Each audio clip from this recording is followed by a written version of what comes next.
48 saac oo mashquul daran ayay u ahayd madaxweyne xasan sheekh. Foorkiisa ayuu ka muuqdaa dihaalka dagaalka diblomaasigu inuu ku kaliyeystay ayaa caddaan. mowjado culculus oo lama filaan ayay Soomaaliya dhexda u gashay. saacadaha nashashada ayaa soo koomaya halkan. maamba lama hore u jiray iyo kuwa aan ka muhiimka ahayn ayaa hoos loo dhigay ama la tirtiray. baarlamaanka 11aad ayaa subaxnimadan ku kallahaya fadhigooda fiila Hargeysa. waa markii labaad oo fadhi aan caadi ahayn ay golahan yeelanayaan muddo xileedkiisan. xasan sheekh maxamuud ayaa hadal u jeedinaya amintii labaad. shalay aroornimadiisa la sidan ayay xasan sheekh u ahayd. laakiin sabtidii wuxuu bilaabay wicitaanno telefoonno dalal kala duwan oo uu ka filayay inay taageeri karaan madax bannaanida Soomaaliya. na hor imaan karaan tallaabada Israa'iil ay Somaliland ugu aqoonsatay dal madax bannaana. Tel Aviv iyo kooxdeeda ololaha ee Maraykanka iyana uma ahayn amin fadhi iyo tamashlaa haddan. loolan ayay ku jiraan ay ku difaacanayaan doonistooda. uma arkaan cambaaraynta wax weyn.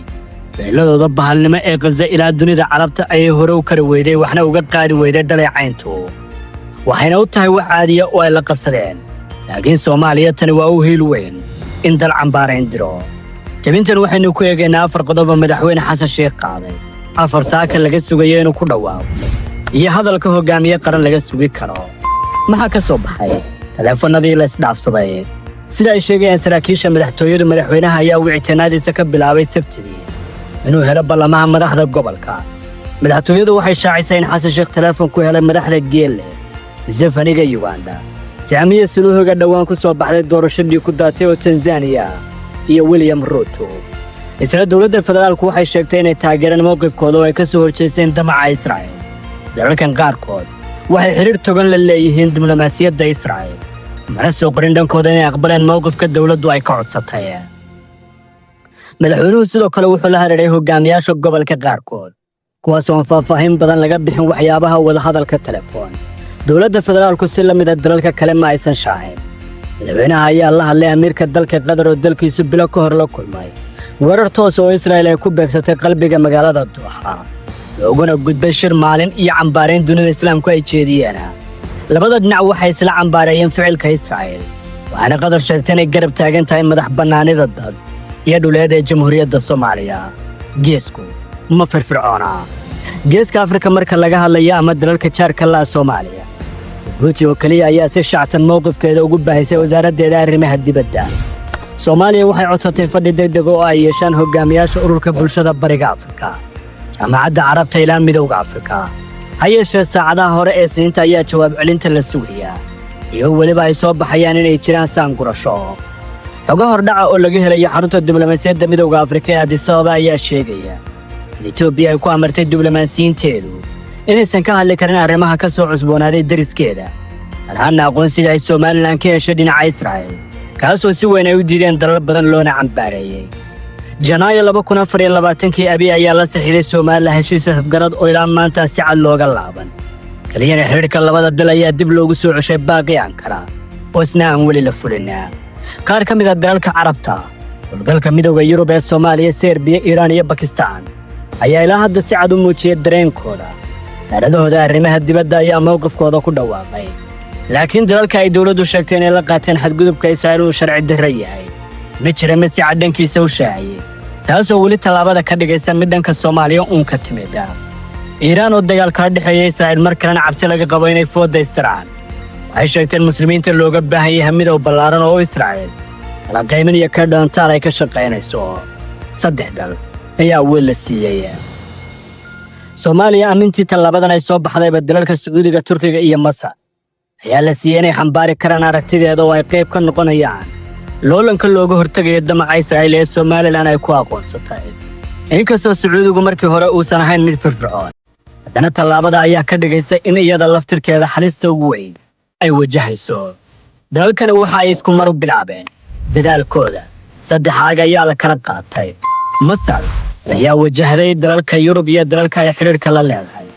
Sacuudigu waxa uu aaday jihada wadamada ay xulafada yihiin ee Aasiya. ilaa haddana 3 ka mid ah xulafadiisa ku taageersan arrinta Yemen ayaa qaatay go'aan ka cambaaraynta cidda haysa shaqada ugu culus. dowladda Soomaaliya waxay Turkiga u dirtay ilaa hadda jihada ugu culus oo ah qancinta iyo warka keenida aqalka.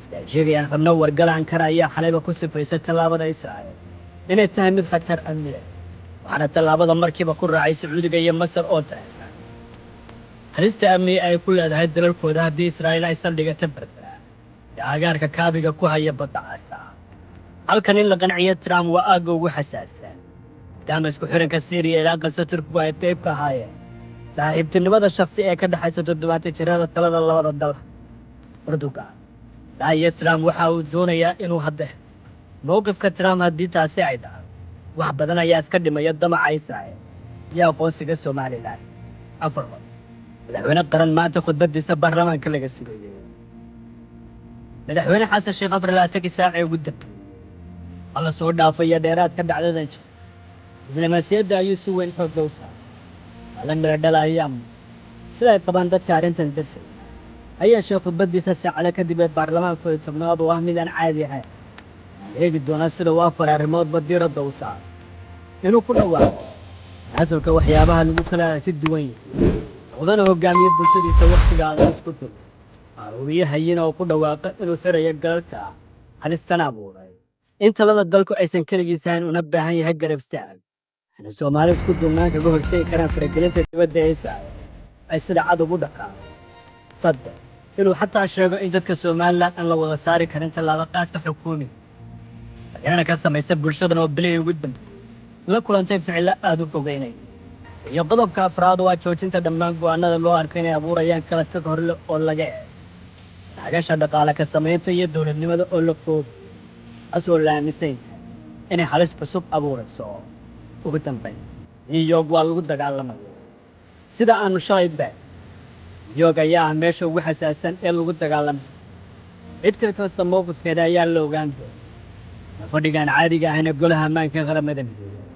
Soomaaliya miiska ayay fadhidaa iyada ayaana dalbatay kulan ka mid tahay 15 shan dal oo diidmad ay xalayeen Israa'iil ayana waa fadhidaa danjiraha u jooganay ayaana bartiisa X ku sheegay inay xaq u leeyihiin doonistooda oo ay doodooda difaacan doonaan jabintan kale aynu ku eegnaa waxa ay Soomaaliya u baahan tahay inay guul ka gaarto fadhiga golaha ammaanka qaramada laakiin isla xilligan waxa socda galaan gal iyo loolan la galay